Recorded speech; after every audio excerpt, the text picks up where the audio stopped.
안녕하세요. 저는 30대 중반의 사업체를 운영하고 있는 평범한 남자입니다. 3년 전쯤 결혼을 했고 처제와 장모님의 사정으로 인해 저희 집에서 같이 살고 있어요.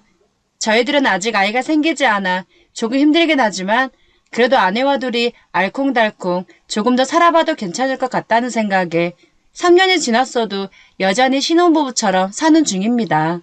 제가 돈을 잘 버는 편이다 보니 장모님과 처제는 저에게 너무나도 잘해주었고 특히 장모님의 요리 솜씨는 천하일품이라서 제가 먹고 싶은 요리를 자주 해주시니 너무 좋더라고요. 장모님은 장인어른과 15년 전에 이혼을 하셨고 홀로 두 자매를 키우느라 정말 고생 많으셨대요. 장모님은 40대 후반이시며 처제는 20대 중반인데 처제가 대학을 졸업하자마자 머리 좋은 처제를 스카우트하여 저희 회사에서 제 비서 겸 회사 격리 업무를 맡고 있습니다. 주말이면 여자 3명과 저는 여기저기 여행을 다니며 재미있고 편하게 지내고 있어서인지 서로 꺼리낌 없이 잘 지내고 있으니 불화가 전혀 없었습니다. 펜션으로 가기 전까지는 말이죠. 있잖아. 작년에 가지 못했던 펜션 이번에 내가 겨우겨우 예약을 잡았거든? 다들 시간 괜찮지? 이번에 가서 재밌게 놀다 오게. 하며 처제가 저녁 먹고 난 뒤 이야기를 하더라고요. 작년에 저희 회사가 한참 바빴을 때라 휴가도 못 주고 놀러도 못 갔는데 이번에 가서 재미있게 놀아야겠다는 생각을 했습니다. 그렇게 여자 셋과 함께 물 좋은 바닷가로 여행을 떠나게 되었는데 장모님과 처제의 옷차림을 보고 깜짝 놀랐습니다. 엄마, 그리고 미선이 너 옷차림이 그게 뭐야? 어디 남자 꼬시러 가? 아니면 놀러 가는 거 잊어버리고 클럽이라도 가는 거야? 그 옷차림으로 가려고? 하며 와이프는 장모님과 처제의 옷을 보고 기겁을 하더군요. 장모님과 처제는 평소에도 과하다 싶을 정도로 야하게 입긴 했는데 놀러 가는 것 치고는 평소와는 다른 느낌으로 입어서 저도 당황할 정도였습니다. 장모님은 이렇게 더운 날 이런 옷을 입어야지 언제 입냐면서 짧은 반바지에 투명 끝나시를 입었는데 정말 눈을 어디에 둬야 할지 모를 정도로 민망했습니다. 솔직히 저는 아내가 장모님과 처제처럼 야하게까지는 아니더라도 저를 유혹할 수 있을 만큼의 옷을 입었으면 좋겠다는 생각을 자주 하고 있어요. 항상 제가 밤마다 유혹을 해도 피곤하다, 귀찮다 하며 피하기 일쑤였고 그러면 안 되지만 제가 어느 정도 돈이 있기에 아내 몰래 오피스 와이프 2명을 만나고 있는 중입니다. 회사 직원이니 걸려도 회사 업무 보는 중에 만난 거라고 발뺌할 수 있잖아요. 제가 정력이 조금 센 편이라 매일 한두 번씩은 해야 하는데 못하는 날이면 아프기도 하고 스트레스가 쌓이더군요. 이처럼 아내가 장모님과 처제처럼 성격이 조금 적극적이고 거친 여자였다면 바람은 안 폈을 거라는 생각을 하곤 합니다. 그래서인지 장모님과 처제가 같이 살자고 제안했을 때도 아내는 반대했지만 저는 적극 추천했을 정도였어요. 왜? 처제도 그렇고 장모님도 그렇고 이쁘기만 하구만 뭘. 아휴, 너네 이게 뭐냐? 반팔에 헐렁한 이 고무줄 바지는 또 뭐야? 아, 하고 저도 모르게 아내를 구박하고 말았습니다. 이때부터 조금씩 삐끄덕거리기 시작했어요. 2시간을 달려 바닷가에 도착했고 장모님과 처제는 여행을 오니 너무 기분이 좋다면서 짐을 풀지도 않은 채 숙소에 도착하자마자 세팅을 하더니 소맥을 말아 술을 마시기 시작하는 겁니다. 누가 보면 술 한 잔 못 먹어보고 죽은 귀신이 붙은 줄 알겠어요. 아내 역시 술을 잘 마시는 편인데 그날따라 감기 기운이 있다며 피곤해하며 먼저 방으로 들어가 깊은 잠에 들게 되었고 저와 장모님 그리고 처제 이렇게 셋이서 이런저런 이야기를 하며 술을 마시기 시작했습니다. 어느 정도 술이 들어가니 역시나 처제의 술주정이 시작되더군요. 아유, 우리 언니는 복도 진짜 많아. 이렇게 잘생기고 아까 말했구나. 암튼 진짜 잘생기고 게다가 성격도 좋은 이런 남자를 어디서 꼬셨대? 응? 진짜 대단해요, 대단해.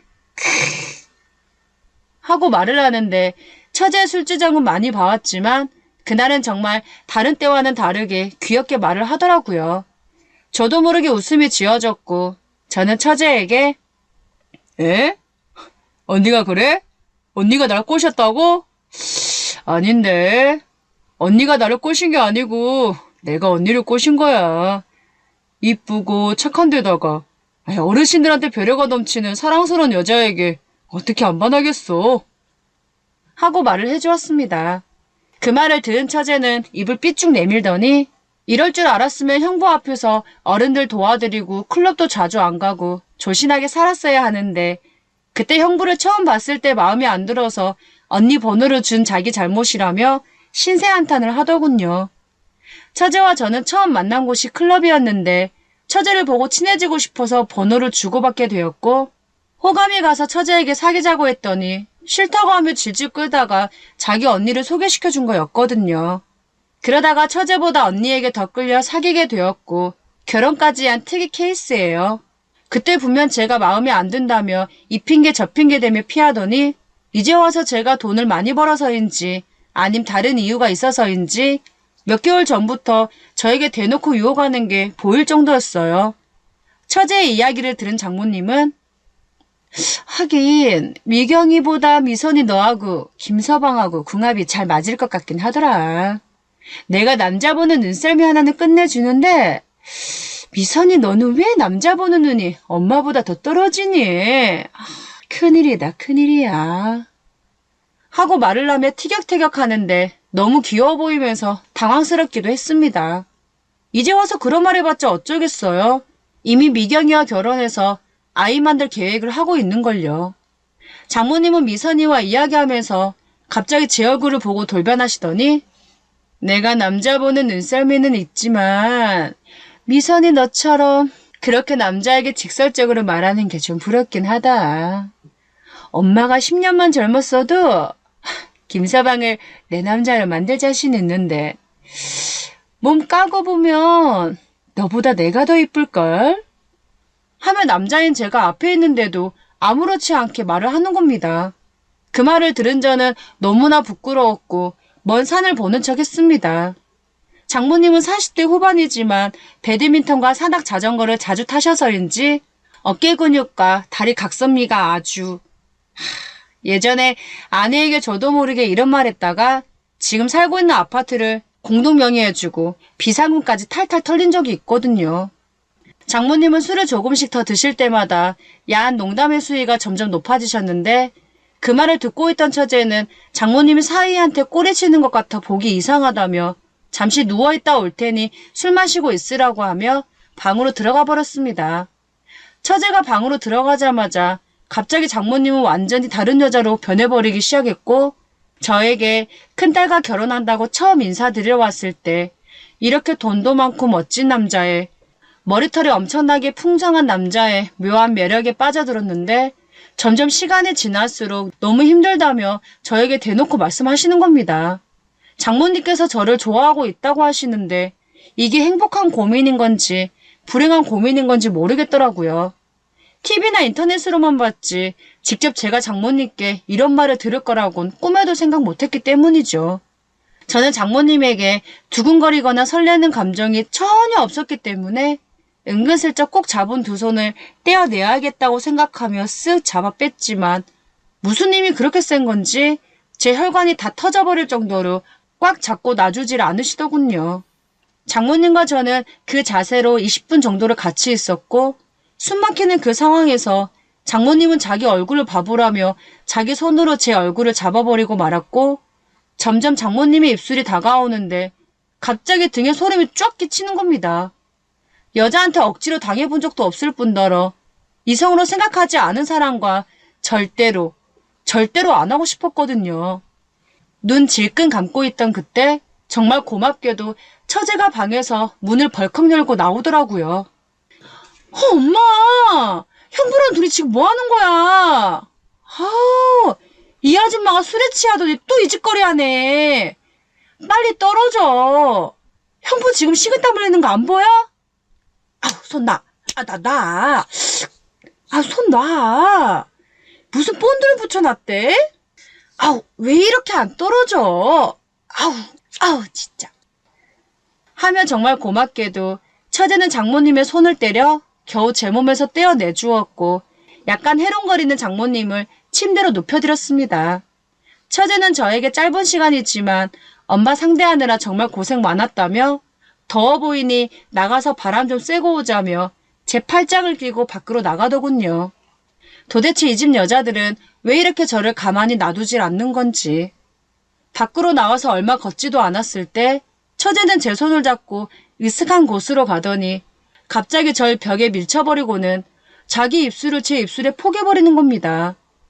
처제의 기습적인 공격에 어쩔 줄 몰라 하다가 저 역시 남자인지라 처제를 꼭 안고 몇 분 정도 처제의 손길을 느껴버리고 말았습니다. 서로의 입술을 떼고 나서 거기서 그만했어야 했는데 저도 모르게 와이프와 그동안 하지 못했던 게 폭발해버렸는지 처제와 저는 아무도 없는 그곳에서 그만 넘지 말아야 할 선을 넘어버리고 말았습니다. 형부, 나 취한 거 절대 아니고 그렇다고 형부를 그동안 계속 좋아한 것도 아닌데 왠지 형부한테 안겨보고 싶다는 생각만 하다가 나도 모르게 충동적으로 해버렸네. 미안. 언니한테 비밀로 할 거지? 하고 말하며 제품에 안겨버리는데 그 말 한마디에 저도 모르게 그렇게 하겠다고 말을 해버렸고 앞으로 일어날 일들이 걱정되면서 눈앞이 캄캄해지더군요. 처제와 장모님한테 이렇게 유혹을 당할 거라고 생각도 못했는데 얼떨떨한 상태에서 처제와 거의 껴안다시피 하고 펜션으로 들어갔더니 아내가 언제부터 깨어나 있었는지 거실에 앉아있더군요. 당신 미선이랑 둘이 이 시간에 뭐하고 온 거야? 어? 둘이 꼬라지 왜 이래? 당신 그 단추는 왜 그렇게 엇갈려 있고 등에 이 물기는 뭔데? 어? 미선이 넌 머리가 왜 그따위로 헝클어져 있어? 어? 바른대로 말 안 해?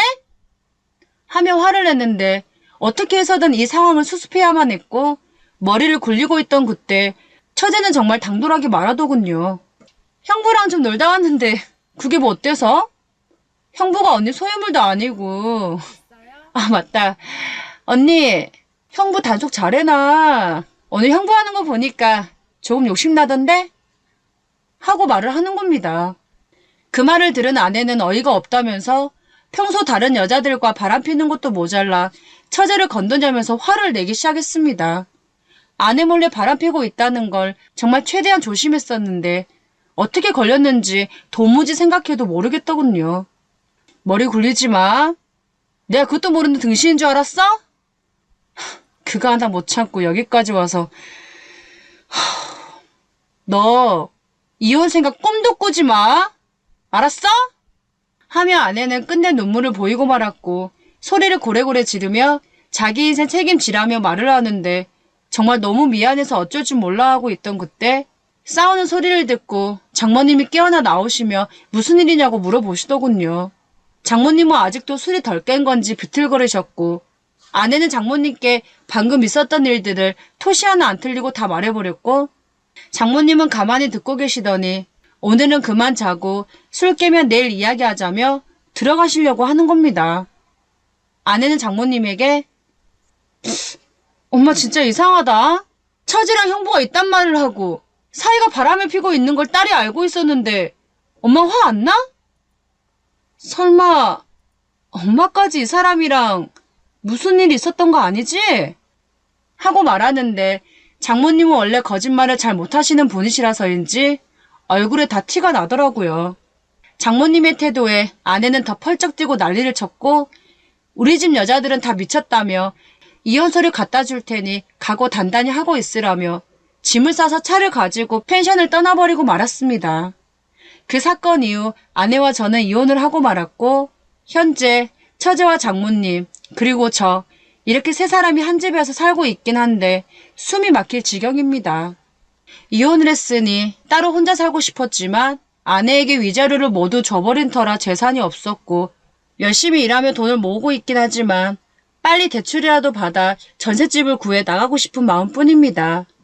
장모님께서 이제 너무 노골적으로 대놓고 유혹하시니 너무 힘듭니다. 어떻게든 방법이 있을 거라 생각하며 잘 견뎌나가 보겠습니다. 고3 딸 뒷바라지하랴 비위 맞추랴 바쁜 50대 초반 여성입니다. 솔직히 저희 딸은 공부를 그리 빼어나게 잘하지도 않고요.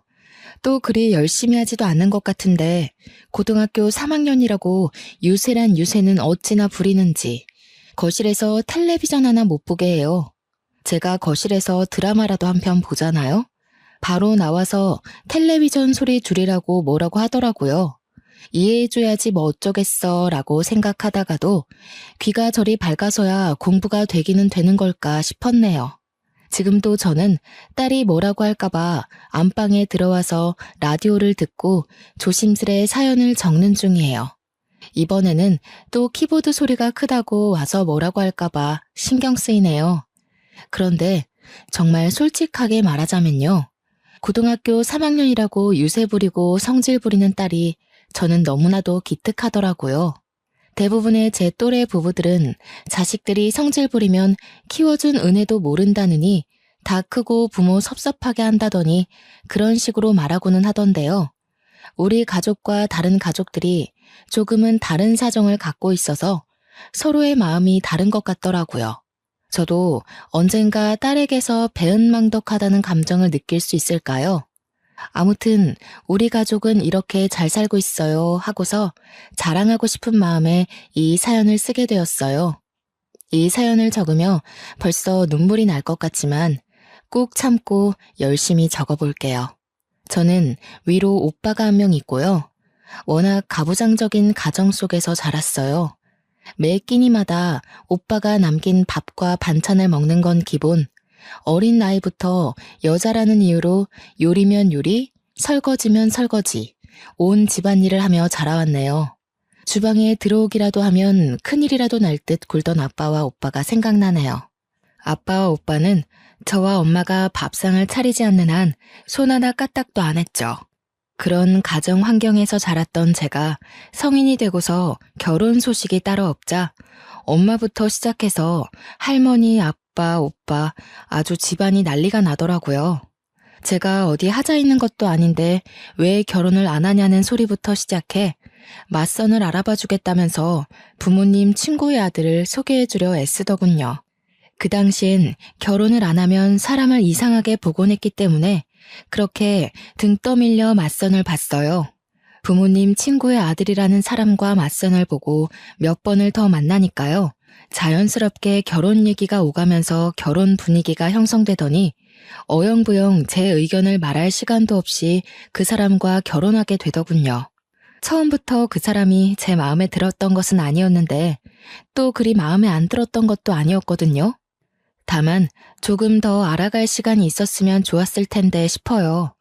저의 결혼은 사랑이라는 감정보다는 현실과의 타협으로 이루어진 결혼이라 초반에는 남편과 어색하기도 하고 서먹하기도 했는데요. 정말 다행스럽게도 남편은 알아갈수록 좋은 사람인 듯 싶었어요.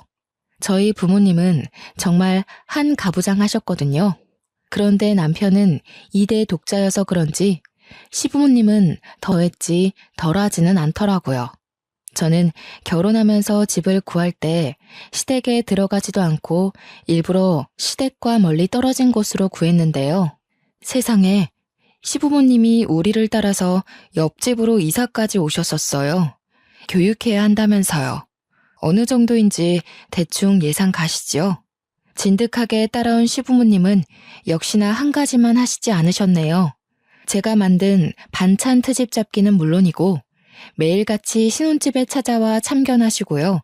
그리고 결혼하자마자 저에게 아들을 낳으라며 강요하시더라고요. 남편은 그런 시부모님을 보며 제발 그만 좀 하시라고 했지만 이미 손자의 혈안이 된 시부모님에게는 아들의 말도 소용이 없더군요. 저의 첫 아이는 생각보다 이르게 찾아왔는데요. 집안의 모든 기대를 비웃기라도 하듯 딸이었습니다. 첫 손주가 딸이라는 소식을 듣자 시부모님은 저에게 고생했다는 격려는커녕 굉장히 구박하시더라고요. 그런데 그도 잠시 또 낳으면 된다고 생각하셨는지 시어머님은 저를 위로한답시고 말 한마디 적선하듯 베푸셨습니다. 첫째가 딸이라 아쉽지만 나중에 우리 장손 볼 거 생각하면 오히려 더 좋은 거일 수도 있겠지. 첫째가 장손을 많이 챙겨줄 테니까 말이다. 저는 그 말을 듣자마자 제 못 먹던 고기 반찬이 생각나더라고요. 제 딸이 그런 서글픈 경험을 하게 된다고 생각하니 마음이 상해서 대답을 회피했네요. 그래도 시부모님은 우리 딸을 꽤나 예뻐했어요. 딸이라고 구박할 때는 언제고 첫 손주라 감회가 색다르긴 색달랐나 보더라고요. 가끔 인형도 사다 주면 귀여워하시기도 아이의 자그마한 손을 주물럭거리며 어찌 이리 작냐며 고사리 손이라며 웃기도 하셨죠. 그렇다고 아들을 바라는 시부모님의 마음이 사그라들지는 않았어요. 시부모님은 온갖 미신을 다 갖고 오셨는데요. 달 뜨는 밤에 물 떠다 놓고 비는 건 별것도 아니었고요. 무슨 궁합을 보고 오셨는지 합방일마저 주시더라고요. 심지어는 어디서 아들 셋 낳은 여자의 팬티를 가져와서는 저에게 입으라며 주시기도 했습니다. 아들에 집착하면서도 우리 딸을 귀여워하는 일련의 과정들을 통해서 저는 시부모님이 아들을 아주 많이 바라기는 해도 차별적인 행동을 정말 자주 하기는 해도 그리 나쁜 사람은 아니라고 생각했어요. 네, 제가 참 순진했죠. 제 딸을 예뻐하는 것만 보며 다른 걸 눈 감다뇨. 저의 생각은 둘째를 가지며 완전히 뒤집히게 되었습니다. 첫째를 낳고 3년 뒤에야 가진 둘째 아이의 성별을 확인하기로 한 날이었어요. 첫째를 데리고 갈까 하다가 시부모님께 잠시 맡기고 남편과 함께 병원에 가서 검진을 받는데 둘째도 공주님이라는 거예요. 저와 남편은 조금 난감했어요. 병원에 가기 전부터 시아버님이 자꾸 꿈에서 빨간 고추가 묶인 금줄을 봤다며 아들이 확실하다며 들뜨셨었거든요. 그런데 딸이라니 당연히 시부모님은 난리가 났죠. 2번이나 여자애냐면서 소리를 버럭 지르니 옆에서 곤히 자던 첫째는 화들짝 놀라며 깨서는 울고 저는 애 우는 걸 달래며 쩔쩔매고 정신이 하나도 없었어요. 시부모님은 뱃속의 아이를 지우고 차라리 새로 임신하라며 요즘 다 그렇게 한다며 저를 설득했지만요. 저와 남편은 반대하며 뱃속의 아이를 지켰네요. 그러자 시부모님은 그리 귀여워하시던 첫째를 다시 구박하시더라고요. 아무것도 모른 채 맑은 눈으로 미운 소리만 하는 시부모님을 바라보는 딸의 표정만 생각하면 마음이 찢어질 듯 아팠습니다. 시부모님이 제 딸을 구박할 때마다 애가 말뜻은 몰라도 다 눈치챈다며 말리고는 했었는데요. 어느 날 시부모님이 첫째를 데리고 나들이 하러 가고 싶다고 하시는 거 아니겠나요? 구박하다가 갑자기? 조금 갑작스러운 제안에 저와 남편은 일단 알겠다고 하며 저희도 얼른 준비하겠다고 했지만 시부모님이 극구 말리며 첫째와 우리만 가겠다고 하시는 거예요. 뭐가 그리 걱정이야? 첫째와 우리만 갈 테니 그리 알아라. 우리가 그간 아무것도 모르는 첫째에게 너무 못되게 군 것 같아. 오붓한 시간 좀 보내고 싶어서 그런다. 곧 첫째 생일이기도 하니까 재밌게 놀다 올 테니 걱정 말거라. 미심쩍기는 했지만 다행이다 싶었어요. 어차피 평생 안 보고 살 것도 아니고 또 시부모님이 딸과 함께 추억을 쌓다 보면 시부모님의 아들에 대한 완고한 집착도 조금 덜어지지 않을까 싶었거든요. 딸이든 아들이든 어찌됐든 손주니까요. 같이 산 세월을 무시하지 못한다고 생각했죠. 지금 생각하면 왜 그리 안일하게 생각했는지 모르겠네요. 그냥 무작정 따라갈 걸 그때도 지금도 처절히 후회했습니다. 시부모님이 그렇게 첫째와 나들이를 간 그날 늦은 저녁까지 집에 오시지 않더라고요. 현관문을 나와 밖을 서성이기도 하고 창 너머로 오고 있는지 살펴보기도 했지만 시부모님과 첫째는 아직도 집에 돌아올 기미가 안 보였어요. 재밌게 놀고 있나 보다 싶으면서도 그 어린 걸 데리고 뭐 어떻게 노시길래 이리 늦으시는 거지? 하는 마음이 들었어요. 시부모님은 아주 늦은 밤에 한 치 앞도 안 보일 정도로 깜깜한 밤이 되어서야 집에 도착하셨습니다. 그런데 시부모님 옆에 첫째가 분명히 있어야 하는데 안 보이는 거예요.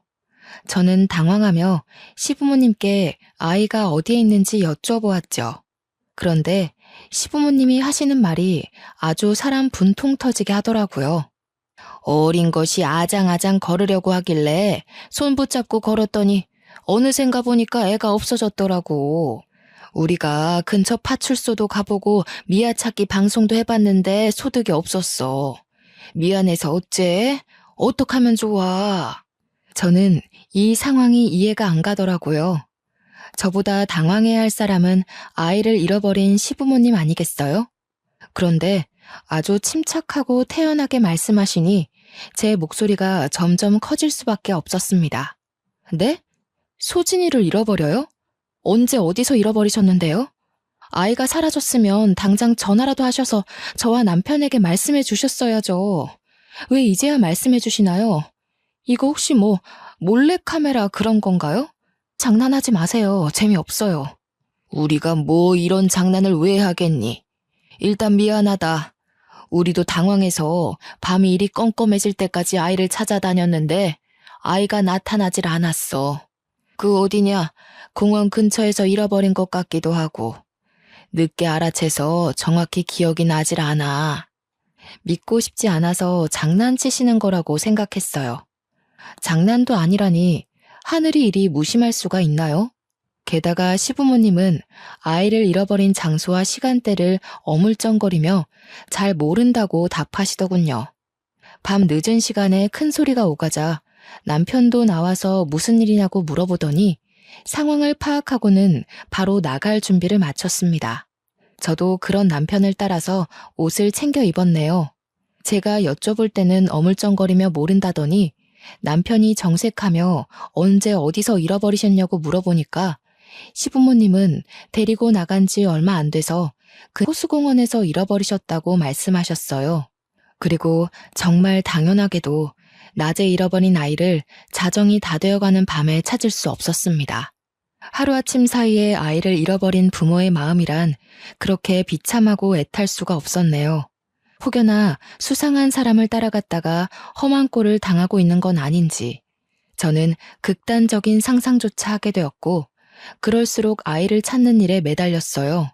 남편과 함께 밤낮 없이 아이를 잃어버렸다는 장소를 뒤지며 정말 사소한 흔적이라도 찾으려고 갖은 애를 썼지만 소득 하나 얻을 수 없더라고요.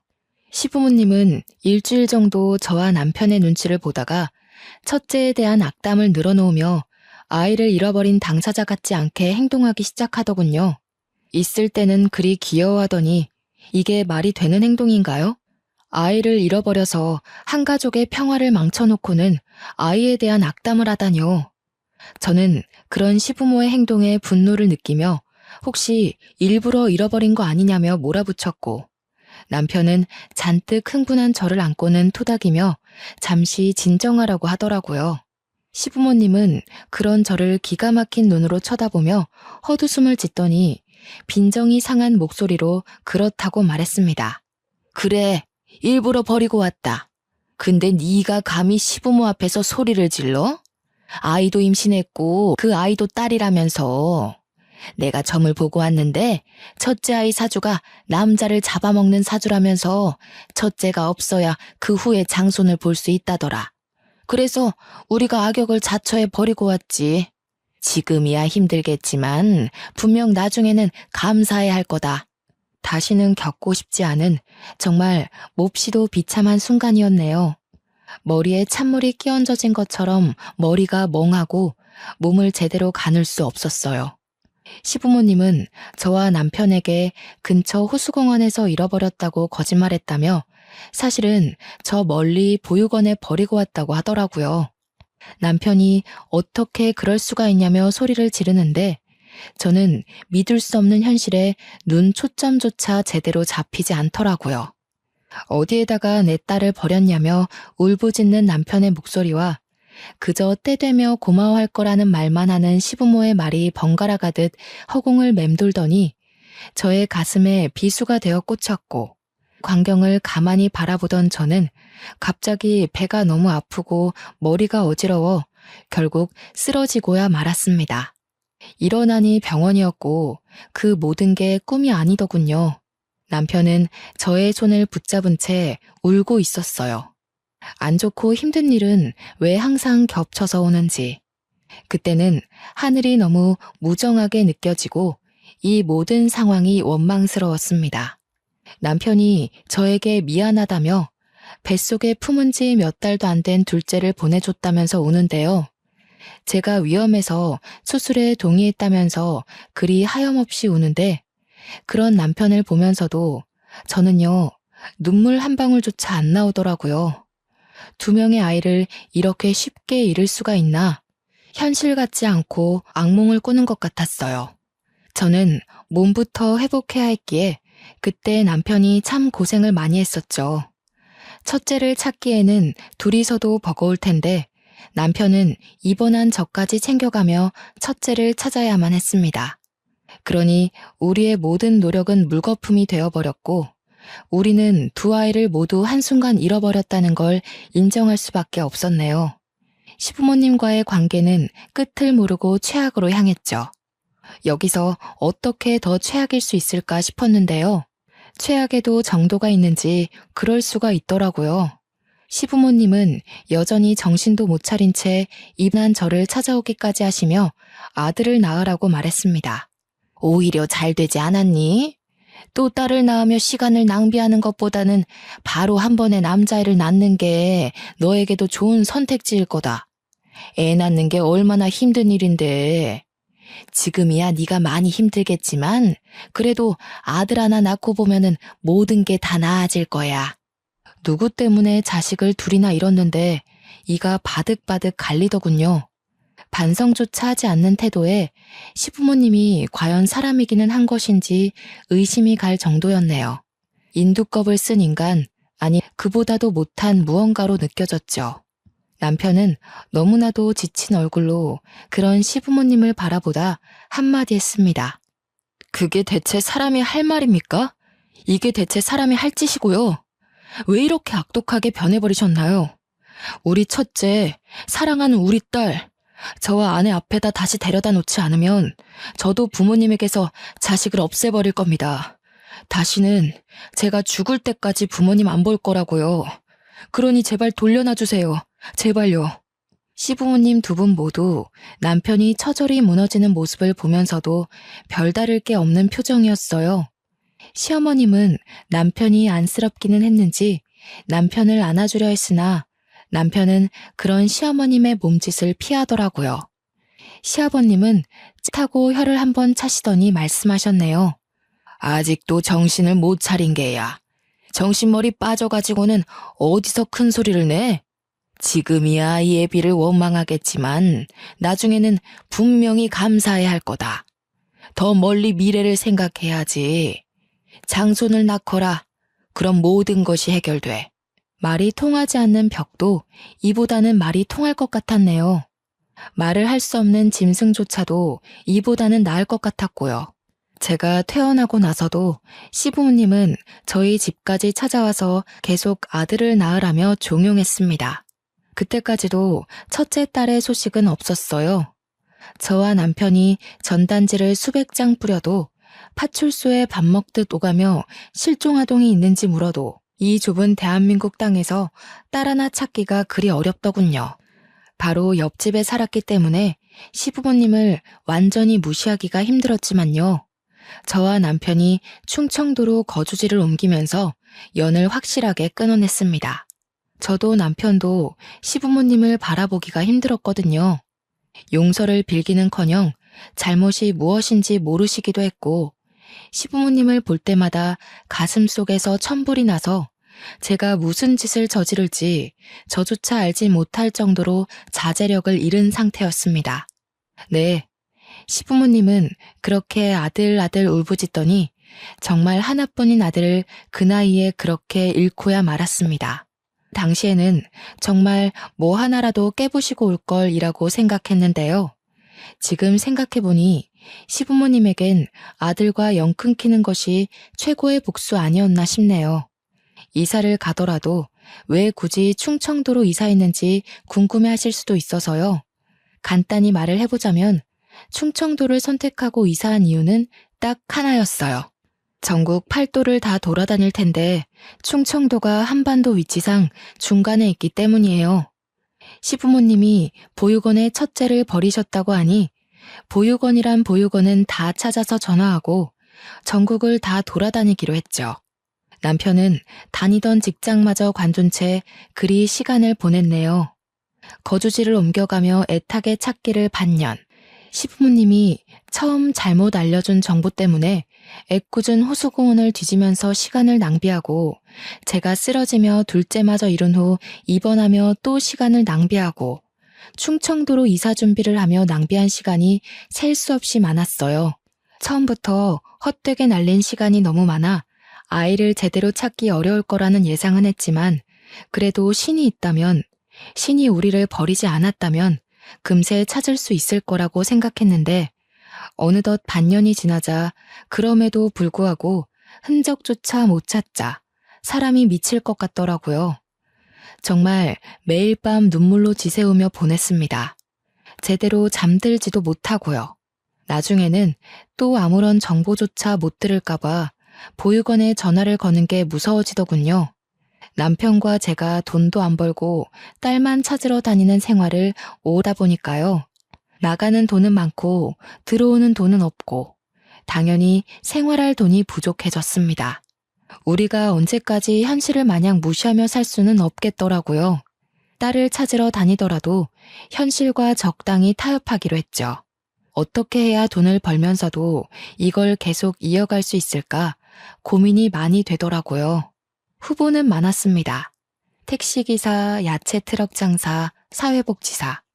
생각해 본 직업은 많았는데 택시는 전국적으로 돌아다니기 까다롭게 느껴졌고, 야채 트럭 장사는 새벽에 일어나 야채를 선별하며 장소에 얽매일 수 있겠더군요. 사회복지사는 아이를 만날 현실적인 가능성이 낮게 느껴졌습니다. 우리는 결국 고민 끝에 트럭을 하나 구매해 양말 장사를 시작했어요. 계절 상관없이 어디를 가도 쉽게 팔 수 있는 것이 양말이더라고요. 때로는 우비와 우산도 같이 팔고 귀마개와 모자도 같이 팔고는 했죠. 우리는 매일 다른 지역을 돌아다니며 양말을 팔며 아이 찾기를 포기하지 않으려고 노력했어요. 혹시나 딸을 찾으면 뭐라도 하나 더 해주고 싶어 악착같이 돈도 모으려 노력했네요. 저는 남편의 곁에서 휴가철에는 뻥튀기를 같이 팔기도 하고, 입학식, 졸업식 때가 되면 꽃다발을 만들어 꽃을 팔기도 하며 뭐 하나 더 벌어보려고 발버둥을 쳤습니다. 그러다가 부모에게 꽃다발을 건네받으며 환하게 웃음 짓는 학생들을 보기라도 하면 그날 하루는 부러움과 죄책감에 휩싸여 날리기도 했네요. 저와 남편은 인생을 갖다 바쳐가며 딸을 찾아다녔지만 아이의 머리카락조차 보지도 못하고 소식조차 듣지 못하는 날들만 늘어가더라고요. 사람인지라 당연히 지치고 힘들었는데, 그보다 더 힘들게 느껴지던 것은 제가 딸의 기억을 잃어간다는 것입니다. 어느 순간 딸의 목소리가 어땠는지 기억이 안 나고 사진을 보지 않으면 딸의 얼굴마저도 희미하게 기억나더군요. 분명히 존재하던 딸의 존재는 저에게서 그리고 남편에게서 점차 희미해져 갔습니다. 포기할 수는 없었어요. 제가 10달을 배에 품고 직접 낳아 몇 년을 애지중지 키운 딸아이였고, 눈을 감으면 자세히 기억은 나지 않아도 배시시 웃는 미소는 떠올랐거든요. 사진을 한 장 갖고 다니며 딸아이를 덧그리다 보니 시간은 참 빠르게 흐르더라고요. 모든 일을 제쳐두고 아이만 찾아다니는 생활을 한 지 5년이 넘어가자 주변에서는 슬슬 아직 늦지 않았으니 자식을 하나 더 낳아서 키우는 게 어떻겠냐는 소리를 조심스레 하기 시작했습니다. 그 사람들을 이해 못하는 것은 아니었어요. 말이 5년이지 그리 짧은 시간은 아니잖아요. 그 시간 동안 아이를 못 찾았다는 것은 가망이 없다는 것과 같다고 생각했겠죠. 그 사람들 입장에서는 더 늦어지면 새로운 아이마저 못 낳을 수 있으니 저와 남편이 걱정되어서 조언을 해준 거겠지 싶었어요. 그런데 그렇게 머리로는 이해를 하겠는데요. 자식을 잃은 부모 입장에서는 그 말을 좋게 들을 수가 없었네요. 사람은 적응의 동물이라고 하잖아요. 저도 남편도 아이를 찾아다니며 기대했다가 체념하는 것에 점차 익숙해져 갔네요. 5년이 6년이 되고 6년이 어느새 7년, 8년, 눈 떠보니 10년이 되더라고요. 네, 아이를 찾아 헤매인 지 10년이 되던 날, 저와 남편은 어떤 변화를 맞이하게 되었습니다. 솔직히 강산도 변화는 그 정도의 시간이 흐르니 저는 반포기 상태였어요. 가망이 없다고 생각해 아이 찾기를 그만두고 싶어도 혹여나 하는 마음에 그만둘 수가 없어 못 그만두는 거였죠. 아이가 잘 살아있다면 중학생이 되어 있겠지 싶었지만 이제는 사진이 없으면 아이의 얼굴을 떠올리는 게 쉽지 않고 또 어떻게 변해 있을지 머릿속으로 그리는 게 어려워지더라고요. 남편은 자포자기한 듯한 저에게 희망을 불어주려고 노력했네요. 저에게 올해는 아이를 찾을 수 있을 것 같다며 확신이 든다고 말하더군요. 근데 그런 말은 매번 꾸준히 해왔고 꾸준히 들었기에 신뢰가 가지는 않았습니다. 그날도 여느 때와 비슷하게 흘러가는 하루였어요. 양말을 가득 실은 트럭에 올라타 낯선 도시에 가서 양말을 파는 거요. 양말 여러 켤레를 사고 뻥튀기 한 봉지까지 야무지게 산 어떤 손님 한 분이 문득 무슨 사정이 있냐며 물어보시더라고요. 혹시나 해서 물어보는데 무슨 사정이 있어요? 얼굴이 많이 안 되어 보이시는데. 뭔지는 몰라도 힘내세요. 인생이 뭐 별거 있나요? 아니라면 죄송하고요. 원체 말하기를 좋아하시는 분 같았어요. 저는 저 멀리서 실종아동을 찾는다는 전단지를 돌리는 남편을 가리키며 말했죠. 저기 저 전단지 돌리는 남자 보이시나요? 제 남편이에요. 아이를 잃고서 트럭 하나에 몸담고 떠돌아다닌 지가 10년이네요. 그 세월 동안 우리 아이는 무얼 하고 있을지 생각하면 이 생활을 그만둘 수 없었어요. 제 얼굴이 많이 고단해 보이나요? 뭘 어쩌면 좋을지 몰라서 그런 것 같네요. 아이를 잃어버리셨다고요? 이런 세상에 제가 괜히 물어봤나 봐요. 죄송해서 어쩌죠? 그러고 보니 요즘 유전자인가 뭔가 DNA로 가족 찾을 수 있다던데 혹시 해보셨어요? 안 해보셨으면 한번 등록이라도 해보세요. 혹시 또 모르잖아요. 옛사람이어서 그럴까요?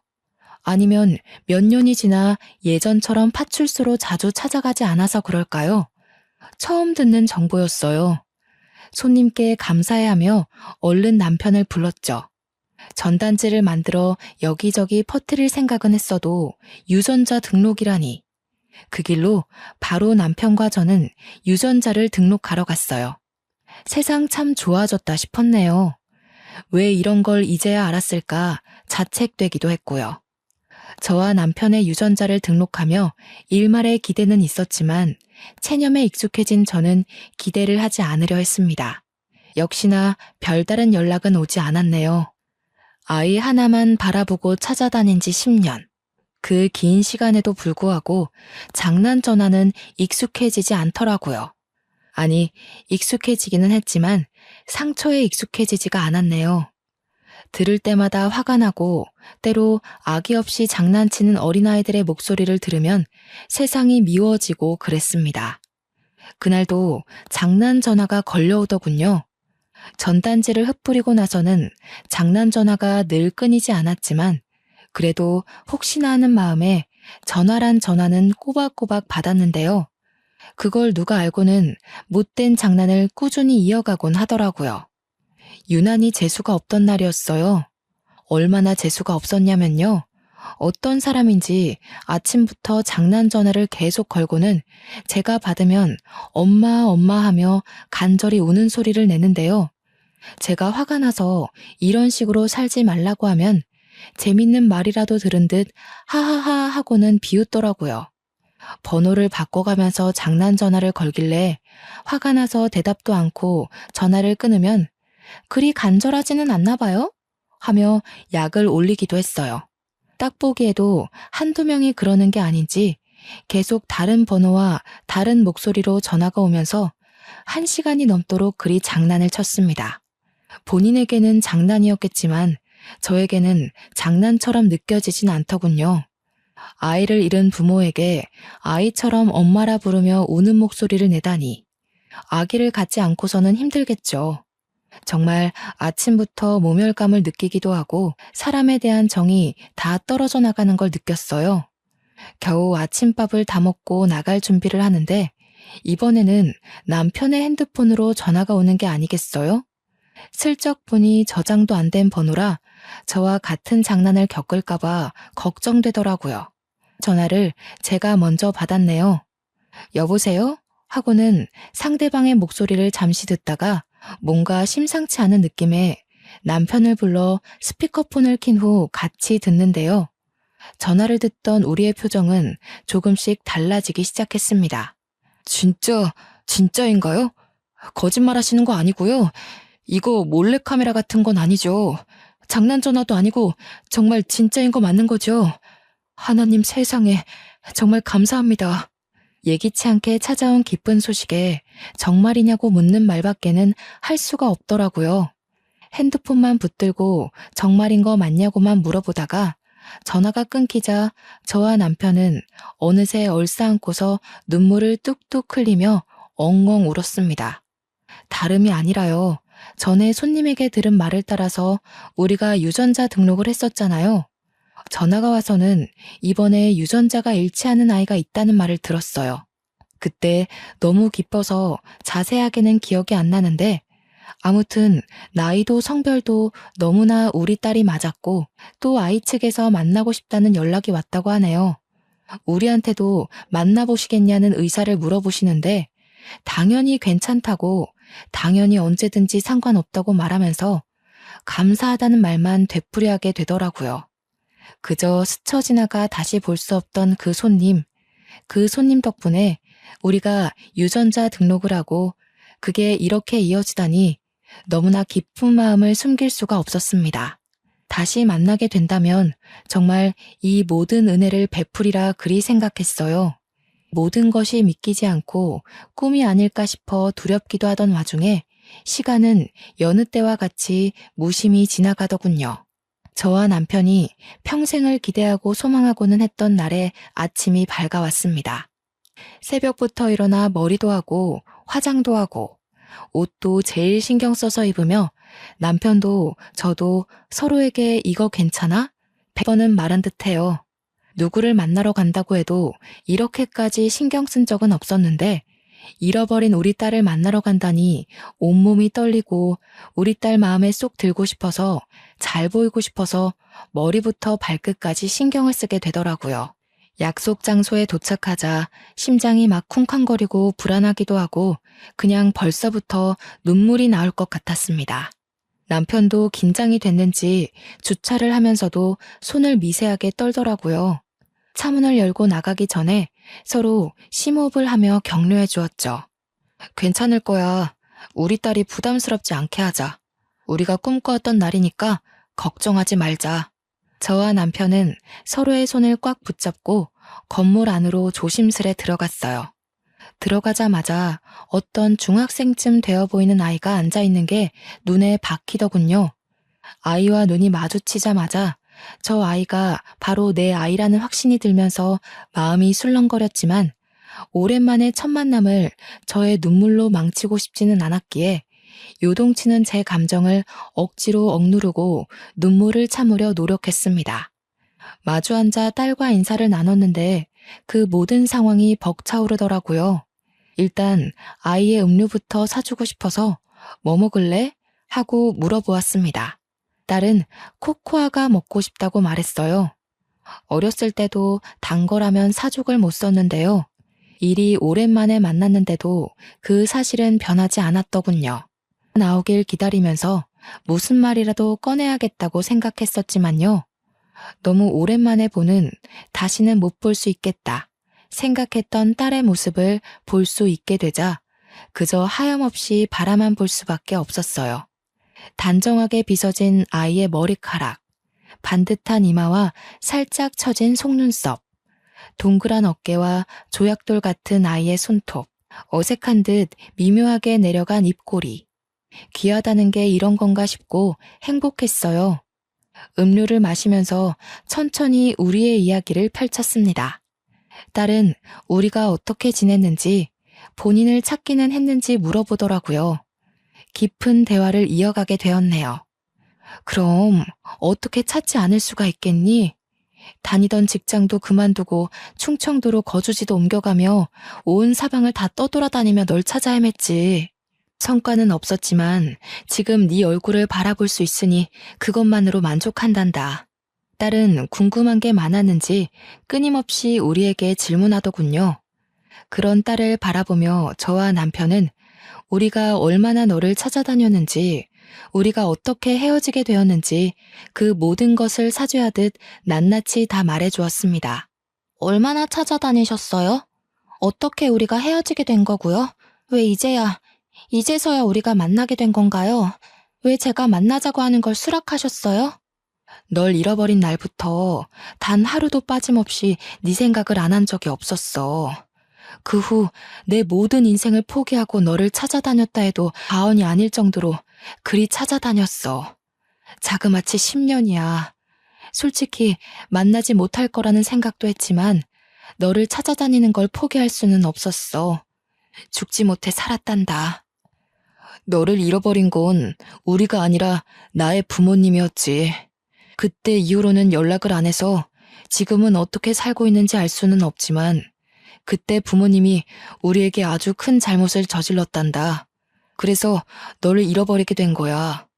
네가 우리 옆에 없다는 걸 알게 된 후부터 정말 미친 듯이 찾아다녔어. 정말 자세하게 솔직하게 이야기해주고 싶은 게 많았지만요. 혹시라도 딸이 상처받지는 않을지 걱정되더라고요. 시부모님이 너를 고의적으로 버린 거라는 소리를 입 밖으로 꺼낼 수가 없었습니다. 저와 남편은 자세한 이야기는 피하며 우리가 버린 게 아니라는 것을 표현하려고 했네요. 아이는 그런 저와 제 남편의 노력을 알기라도 하듯 빤히 쳐다보더니 이내 눈물이 가득 고인 눈으로 슬핏 웃더군요. 그 어린 것이 어느새 일이 다 컸는지 왜 이제야 만나게 되었는지 아이의 어른스러운 표정을 보며 저는 울고 싶었네요. 아이는 울음을 참으려 애쓰면서 본인은 어떻게 살아왔는지에 대해 말하기 시작했습니다. 저에게도 이런 가족이 있다는 게 너무 신기하기도 하고 행복해요. 저는 그저 보육원에 들어가 제가 어릴 때 입양을 가게 되었다고 들었거든요. 솔직히 제가 버림받은 기억이나 보육원에서의 기억은 아예 없어서 얼마 전까지만 해도 제가 입양아인 줄도 몰랐어요. 아이는 보육원에 버려졌고 그대로 그 보육원에서 지내다 입양을 가게 되었다고 하더라고요. 아이는 너무 일찍 입양을 가게 되어서 그 시절에 대한 기억이 하나도 없다고 했어요. 저와 남편에 대한 기억은 있는데 그마저도 형체와 목소리가 흐릿하게만 기억나서 본인을 키워준 양부모와의 기억인 줄 알았다고 해요.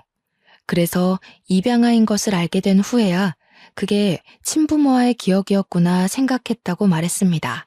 본인이 입양아인 사실조차 몰랐다니 그래도 양부모가 잘 대해줬구나 싶었네요. 아이가 너무 힘들게 살아오지는 않아 보여 다행이라고 생각하고 있는데 이어지는 아이의 말에 제 마음은 그저 안타까움과 죄책감에 휩싸였어요. 저는 제가 입양아인 줄도 모르고 자랐는데요. 저에게 그렇게 잘 대해주던 부모님이 이혼을 하게 되면서 순식간에 변하더라고요. 그러니까 양아빠의 바람으로 이혼을 하게 된 거였는데 서로 싸우다가 저에게까지 화풀이하고 싶었는지 제가 입양아라서 그렇다면서 소리치더라고요. 이럴 줄 알았으면 데려오지 않았다고. 아이 스스로 입양아인 사실조차 모를 정도로 잘 대해주셨던 아이의 양부모는 남자의 바람으로 이혼을 하게 되면서 아이와의 관계를 끊어냈나 봅니다. 그 당시에는 아이가 적나라한 사실을 숨기려고 들어서 물어보지는 못했어요. 나중에 뒤늦게야 알게 된 것인데 양부모가 이혼을 하는 과정에서 아이의 양육을 두고 싸웠다고 했어요. 아이에게 넌 입양하니까 네가 누구 따라갈지 고르라는 폭력적인 행태를 부리며 아이가 입양아인 것을 밝혔다고 하더라고요. 심지어 아이가 누군가를 선택해 따라가려고 하면 그런 아이를 외면하려 했다고 들었습니다. 그 과정 속에서 아이는 큰 상처를 받았고 결국 서로의 합의하에 이와 더불어 파양 신청을 하고 연을 끊었다네요. 나름 행복하던 가정이 산산조각이 난 것이죠. 아이도 동의를 했다고는 하지만 그렇게 양부모와의 끝이 좋지 않았으니 아이는 얼마나 큰 상처를 받았을까요? 아이는 머쓱하게 웃으며 말하더군요. 사실 그때부터 정신과 진료를 받기 시작했어요. 처음엔 화도 나고 그랬는데 시간이 지나면서 상담이 필요하겠다고 생각했거든요. 지금도 꾸준히 상담받고 있어요. 근데 정신과 다닌다는 얘기를 처음부터 하기가 좀 그래서 숨겼어요. 저를 그리 오래 찾아다니셨는데 혹시나 저한테 실망하실까 싶어서요. 왜 좀 더 일찍 찾지 못했을까 하며 저 자신에게 화가 나더라고요. 마지막에 가서는 아이를 못 찾을 거라 지레짐작하고 포기할 뻔했었는데 그것도 생각나고요. 제가 그러고 있을 때 아이는 양부모에게 직접적으로 상처를 받고 있었겠죠.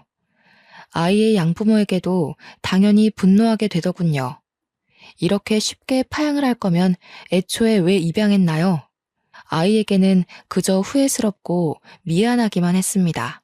애초에 잃어버리지 않았다면, 시부모님이 아이를 데리고 나들이 간다고 했을 때 그냥 따라갔더라면 아이가 상처받고 스스로 정신과 진료가 필요하겠다는 생각을 하지 않았겠죠.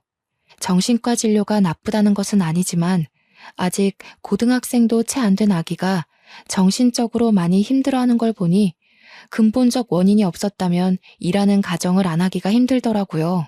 사실 유전자 등록하는 것도요. 처음에는 무섭고 겁이 나서 알고도 등록은 안 했었어요. 저를 몇 년이나 키운 양부모님도 저를 내쳤는데 신부모마저 저를 버렸다는 걸 알면 너무 속상할 것 같아서 겁이 나더라고요. 저를 애타게 찾고 있었다는 긍정적인 생각은 할 수가 없었어요. 이미 너무 상처받아서 부정적인 생각부터 들었거든요. 친부모마저 본인을 버렸다는 걸 알면 너무 속상할 것 같아서 겁이 났다는 아이의 말. 그런데도 아이는 결국 유전자 등록을 했죠. 아이의 사정을 다 알고 있던 정신과 의사 선생님이 제안했다고 하더라고요. 그래도 한 번은 용기를 내서 검사를 받아보는 것이 낫지 않겠냐며 조언도 해주고 용기 또한 주셨다고 했어요. 정말 감사한 분이시죠. 우리가 유전자 등록을 해봤자 아이가 등록을 안 하면 이렇게 마주보고 있을 수 없었으니까요. 아이는 정말 몇 날 며칠을 밤새워 고민하다가 떨리는 마음을 부여잡고 DNA 등록을 했는데 우리를 만나니까 의사 선생님께 너무 감사하다며 울먹였습니다. 용기를 낸 결과가 너무 좋게 나와서 제대로 된 가족을 만나서 너무 행복하다고 하더라고요. 그런 아이를 꼭 안아주다가 저도 눈물이 나왔네요. 남편은 옆에서 펑펑 울더라고요. 아이보다 더 우는 것 같아서 웃음이 조금 나왔습니다. 갑작스럽지만 그래서 더 행복한 재회를 하니까 이게 꿈이 아닐까 간절함에 나도 모르게 내가 만들어낸 상상이 아닐까 싶어서 스스로 볼도 꼬집어보고 그랬는데요. 볼이 아픈 걸 보니 현실이구나 싶어 실실 웃음만 나더라고요. 아주 아기 일정만 기억하다가 불쑥 큰 아이의 모습을 보니 정말 우리를 빼닮았구나 싶기도 하고 그 사이의 공백이 아쉽기도 했습니다. 둘째도 생각이 나면서 얼굴도 보지 못하고 숨 한 번 제대로 내보지 못한 아이는 어쨌을까 싶었네요. 정말 별 생각 다 했죠. 아이와는 서두르지 않으려고 했어요. 10년 만에 공백이 피가 이어졌다는 이유로 금세 없어지지 않으니까요. 천천히 친해지다 조심스럽게 같이 사는 것이 어떠겠냐고 물어보았고 활짝 웃으며 그런 제 말을 기다렸다고 했습니다. 어차피 갈 곳도 없었다며 응답을 하는데 마음이 조금 아팠네요. 그때 아이가 중학생이었고 눈 깜짝할 새에 몇 년이 지나 지금은 고등학교 3학년이 되어서 이번 수능을 본다고 대학 입시를 준비한다고 유세란 유세를 다 떨고 있답니다. 저와 남편은 아이의 고3 히스테릭에 요즘 살얼음판 걷지만요.